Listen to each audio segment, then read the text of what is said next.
আর মাত্র কয়েকটা দিনের অপেক্ষা, আমাদের মা আসছেন। আর আমাদের দুর্গা মা রিলেটেড কিছু করব না তা কি করে হয়, তাই কিনে এনেছি এত বড় একটা ক্যানভাস।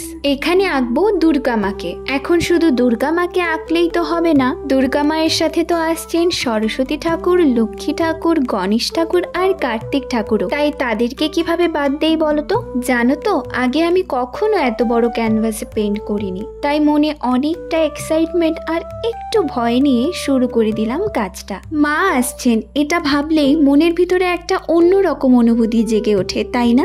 এই কয়েকটা দিন আমরা ভুলে যাই ক্লান্তি, ভুলে যাই চিন্তা। যারা কাজের সূত্রে বাইরে থাকে তাদের বাড়ি ফিরে আসা, নতুন পোশাক পরিধান করা, প্যান্ডেলে ভিড়, বন্ধুদের সঙ্গে রাত জাগা, আড্ডা দেওয়া, সব মিলিয়ে এক অপূর্ব আনন্দময় অধ্যায়। মা আসছেন আমাদের জীবনে আলো, শক্তি আর নতুন আশার বার্তা নিয়ে। তাই চলো কাজের মধ্য থেকে পাওয়া এই ছোট্ট বিরতিটুকুকে আমরা করে তুলি আরো সুন্দর, আরো আনন্দময়। আজ তবে আসি, খুব তাড়াতাড়ি দেখা হচ্ছে নেক্সট পার্টে।